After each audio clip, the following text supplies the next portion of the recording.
Back in 1993, the US government started an initiative to look into hyper-fuel efficient cars for the big American manufacturers Ford, GM and Chrysler.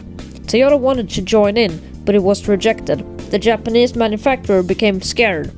At this point, some of the American car makers had already made prototypes which made over 80 miles per gallon, over 50 more than one of Toyota's bestsellers, the Camry.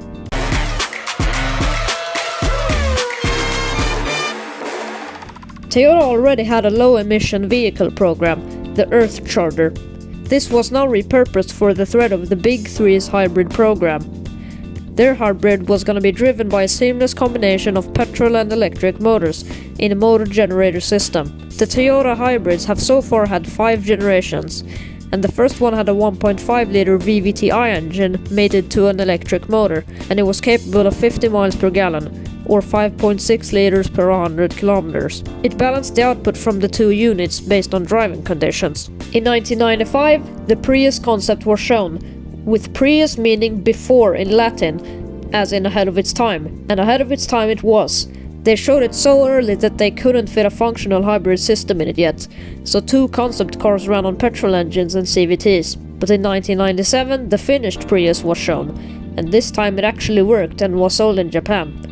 The Japanese people liked it, and Toyota saw the potential of the model, so they started exporting it in 2000, and at the end of the first generation it had already sold 123,000 times. By 2003, the first generation had gotten pretty old, and there were reports of the electric motor not working at low temperature or high altitude, and being unreliable. So, the second generation arrived that year, and it solved the problems of the first one. It was clearly differently designed from the first generation, because the roof was slanted like the old French Citroëns for aerodynamics. It had a drag coefficient of 0.26, which helped it get 63 miles per gallon, or 4.5 liters per 100 kilometers. It was a massive success, with the Prius sales quadrupling in 2004. It was clear that hybrids were gonna be Toyota's future. Ford and GM had abandoned that original program, but they realized their mistake and rushed to make their own hybrid system, and they put it on the Ford Escape. Many people saw and see the Prius as boring and bland, but now that I've made this video I have realized that it's quite the opposite due to the interesting technology behind it. Meanwhile, Honda wanted to quickly jump onto the hybrid train, and what they put together quickly was the Insight, launched in 1999. It had a better drag coefficient and better gas mileage, but it was more expensive and had only 2 seats instead of 5, making it sell badly. And its production ended in 2006, and it got rebooted again in 2009, with the design clearly inspired by its direct competitor. Toyota sold 1.2 million copies of the second generation Prius. It was such a success that they wanted to expand the hybrid system into other models, starting with the Camry and the Highlander in 2007. That same year, in 2009, Toyota launched the third generation Prius. Even though it had a bigger engine of 1.8 liters, it still had better gas mileage than the second generation. The design was clearly inspired by the previous generation, but it was more aerodynamic and more modern. By the end of its production in 2015, models like the Corolla had also turned hybrid. Now, the Prius also had some different models, a hatchback based on the Yaris chassis, and a family van called the Prius Verso in Europe.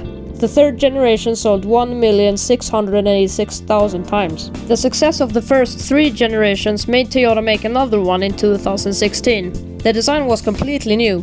This time it looked lower poly, like it came from a PS1 game, which many people found ugly. By then almost all Toyota cars had become hybrids, with exceptions for the Land Cruiser and some trims of the Hilux. And by April 27, 2020, 15 million Toyota hybrid cars had been sold globally because of their great reliability, safety, gas mileage, cost efficiency and more. As of right now, there looks to be coming a 5th generation Prius in 2023, and now Toyota are looking to expand for their hydrogen cars like the Mirai and their new BZ electric lineup, and they aim to be climate neutral by 2050. Thanks for watching this video. I got this idea from practicing at a Toyota dealer in my neighboring town and wanted to do it as a little thanks. Also, sorry for being a little inactive lately as I've been on a family trip to Switzerland. Feel free to suggest what car you would like to see on my channel next, and feel free to subscribe.